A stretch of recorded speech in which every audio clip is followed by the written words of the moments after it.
मुझा मेरू करो तो हमको ऐसा गुरु जी मिलत है। ता समीरा नु भजन से ता समीरो साईं सलाणी ना शिष्य घणी वाणी से वाला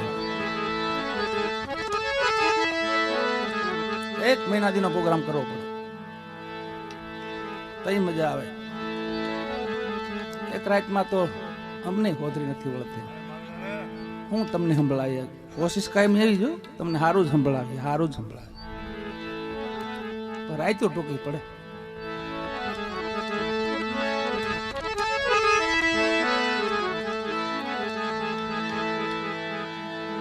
जे साईं बात करी गया एज साईं वाली कैसे दरिया किनारे मालूम खड़ा मालूम के दरिया मेरा मालूम के दरिया मेरा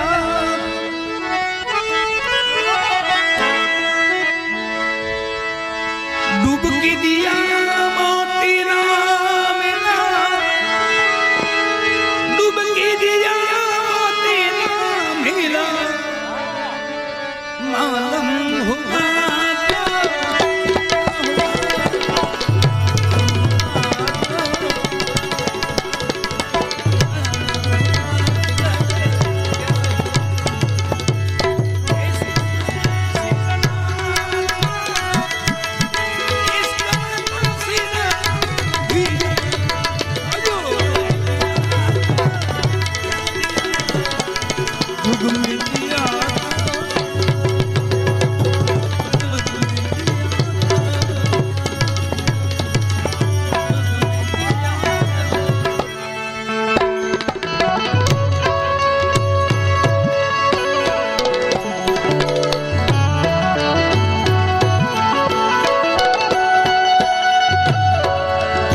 जिन्हें इश्क में सिर ना दिया हो जुग में जिया तो क्या जिया।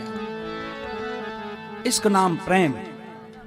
प्रेम એટલે અઢી અક્ષર કો મંત્ર है प्रथम प्रहलादीए जाने ई प्रेम। गुरु साथे प्रेम, हरि साथे प्रेम, धर्म साथे प्रेम, सत्य साथे प्रेम, ई प्रेम ની વાત કરે છે। સુર સાથે પ્રેમ। મહાત્મા સુરદાસજી તો એવું લખે છે કે જેને સુરથી પ્રેમ નથી ને, જેને સંગીતથી પ્રેમ નથી ને, એને મૂર્ખ કહે છે।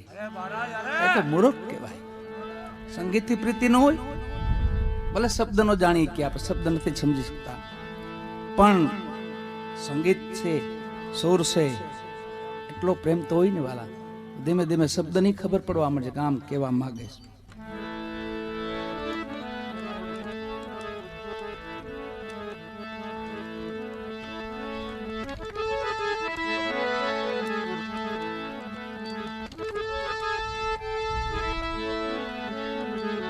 संगीत से गांधर्वो से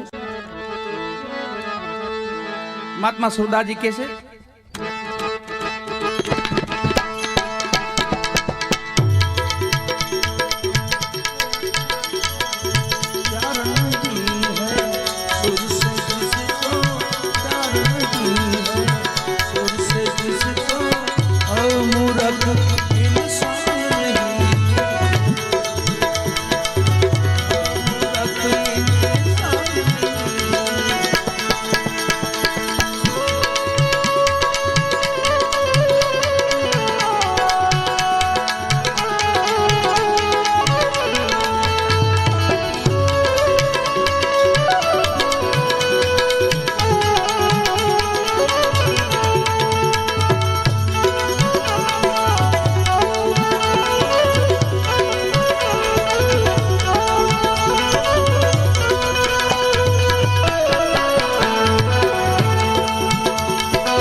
गांजा गुण का दाता जैसे पुत्र को रखे माता।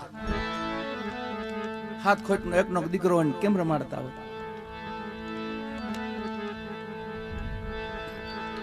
माना खोला माथी बाप ना खोला बेन ना खोला में जेम हेठो न उतरवा दिए एम गिरनारी से ने एने एटलो प्रिय होय पण ई जड़ीबूटी छे शिवजी महाराज नी वाला एनो खतरो न करो एमां खतरो थाय अखतरा में खतरो थाय ए तो योगी पुरुष महापुरुषो भजनानंदी पुरुषो जेने कई ध्यान धरवू छे जेने कई भजन करवू छे हाव निवृत्त छे एकांत में जेने बेसवू छे एने माटे संतोनी जड़ीबूटी छे। महापुरुषों गांजा विषे तो भजनो लख्या छे नथुरामजीनी वाणी छे सतार बापुए लखेलू छे अने ई गांजाए दया केवी महापुरुषों माथे करी खबर एमा एक गुण एवो छे भले 99 अवगुण छे पण एक गुण तो में एवो छे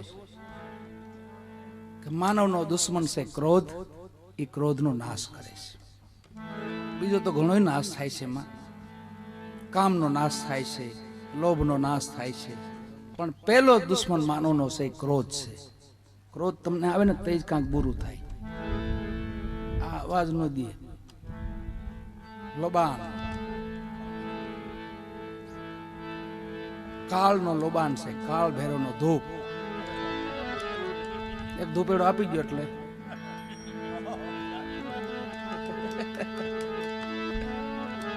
क्रोध नाशक છે વાલા પણ સંતો મહાપુરુષો જેમ આપણને કેને એમ કરવું કોઈ સેવન ન કરવું એનું તો સંતો ભક્તો માટે જેને ભજન કરવું છે એને માટેનો આ બધી જડીબુટ્ટી છે. અને મહાપુરુષો એની વિશે વાણી લખી છે. ભાઈ બોલ્યા હમણાં લખીરામ સાહેબનું ભજન બહુ જાજો સમય નથી થયો, 50-60 વર્ષ થયા લખીરામ સાહેબ. નજીકનું અહીંયા આપણું ગામ લોહારા.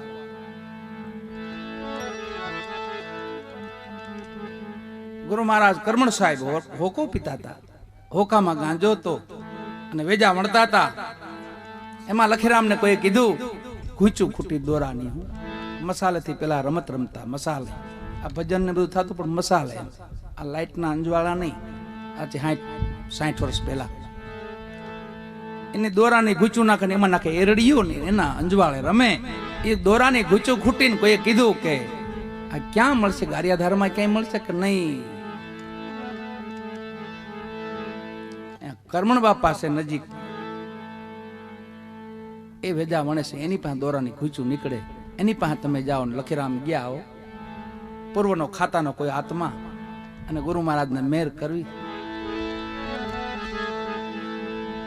જો નિસ્દિન સદગુરુ ચરણ સેવે તો અભયદાન ગુરુ પલમે દે. એવું અભયદાન આપ્યું લખીરામ સાહેબ ને, અભયદાન. વાણી બહુ ઓછી છે એમની, પણ એ મહાપુરુષે હું લખ્યું સ્વારા થોડાક ભજનમાં તો આર પાર કરી દીધા હો. બેની મને ભીતર સદગુરુ મળ્યા, વર્તાણી આનંદલા લહેર મારી બેની આજ મને ભીતર સદગુરુ મળ્યા.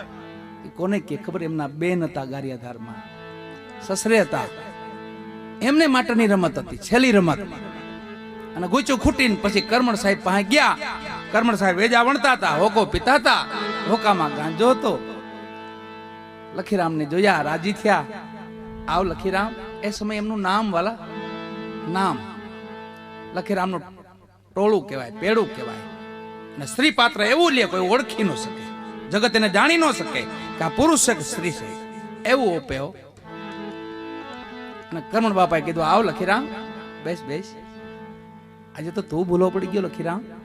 બાપા આપ જેવું કામ પડ્યું મારે, બોલ ને ભાઈ. થોડીક દોરાની ઘૂંચું જોઈશ બાપા. ઓહો, ઘૂંચું શા માટે? આજે રમત છે, છેલ્લી રમત છે મારી, મારી બેનને માટે. અને જે કાંઈ ભંડોળ થાય મારી બેનને દેવાનું છે, અને એ માટે હું આજે રમવાનું છું. આપ પણ જોવા પધારજો બાપ. કરમણ સાહેબ ને કહે છે આપ પણ જોવા પધારજો. તે કીધું કે આવા ઘૂંચું મૂકી દે અને ઘાઘરી પહેરી જગતને રાજી કરીશો, મારા નાથને રાજી કરી દે. ટકોર કર્યો સાહેબ ગુરુ મહારાજે. ઘાઘરી પહેરીને જગતને રાજી કરીશો ને, એ છોડી દે, મારા નાથને રાજી કરી દે. અને હોકાના 3 દમ માર્યા ભાઈ. ત્રિકાળ દર્શીઓ પરબારા ડાયરા ન્યાલ કરી દીધા પરબારાઓ. મહાપુરુષો પ્રેરણા કરીને આપણી માતા કા દ્રષ્ટિથી કા કોક દૂધ પાઈ દે, ખાલી દ્રષ્ટિથી ન્યાલ કરી દે. પણ નજીક જવું, રહેવું, ભાગવું નહીં. સાધુ જોઈને ભાગો ને એ નહીં, સાધુથી નજીક જાઓ કાયમ માટે, એના દર્શન કરવા. સાધુ રૂપમાં ભગવાન છે. બોજલરામ બાપાએ જલારામ બાપાને કીધું, જલા આંગણે 99 ખોટા આવશે, એક એમાં હાચો આવશે. પણ ખોટા માનતો નહીં કોઈને. હાચા ખોટા કરતો રહી તો તારી જિંદગી વહી જાય. બધા એને હાચા માનજે. માં અમરમાં એમ કે કાચના મોતીડા પણ અમારે તો હીરા કરી માનવા. આમાં મોતી ખોટા છે, પણ એને તો અમારે તો હીરા, એની અંદર બેઠો હીરો છે, એને હીરા કરીને જાણી છીએ અમે. 18 વર્ણમાં મારો હીરલો ભમે, હાલ ફકીરી બીજું કોણ જાણે, દેવંગી વિના બીજું કોણ જાણે. એમ જલારામ બાપા પણ એવી સેવા કરતા. હોકામાં ગાંજો 3 દમ માર્યા. લખીરામજીને ત્રિકાળ દર્શી બન્યા. ઈ રાતે નાટક નાખ્યું રામાંડલી. પોતે બિના નરસિંહ મહેતા સ્ત્રી પાત્ર નું લીધું. તે દી સ્ત્રી પાત્ર બંધ, નરસિંહ મહેતા બન્યા પોતે. સવાર પડી, જે ભંડોળ છું બેન ની ઘરે ગયા. બેન જે કાંઈ થયું આલ્યું. આ ભજન એના બેન ને સંભળાવે છે.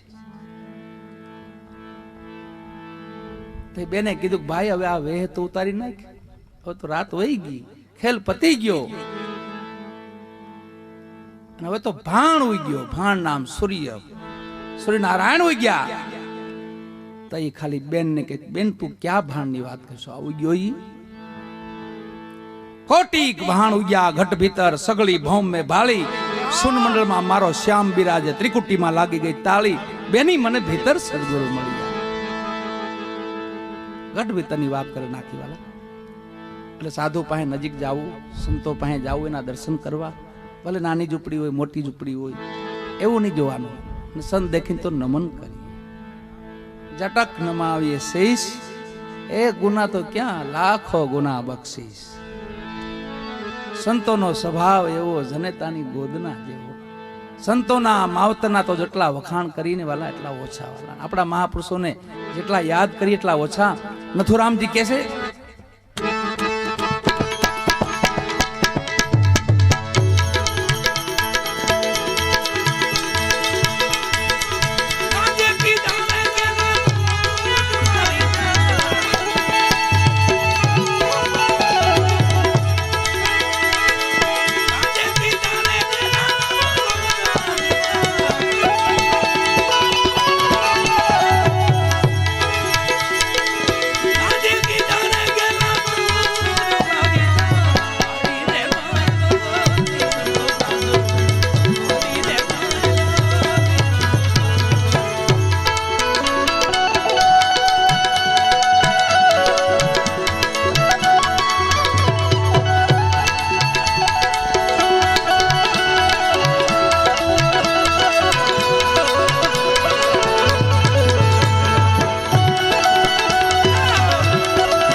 प्रेम में वहम भेद मिट जाए।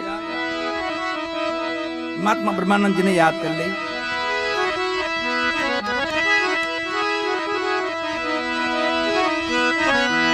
प्रेम नगरी मत जा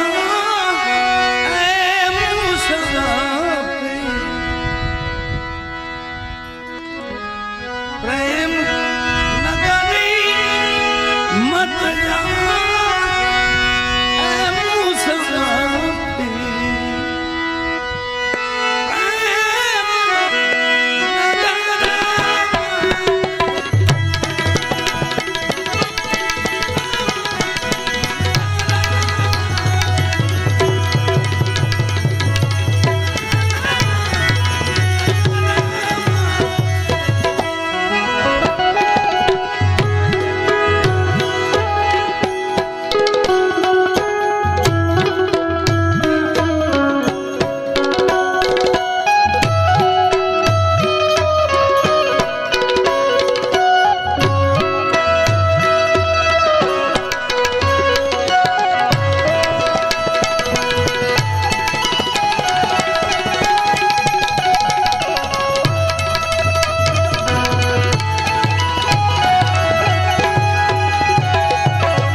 सब जग देखी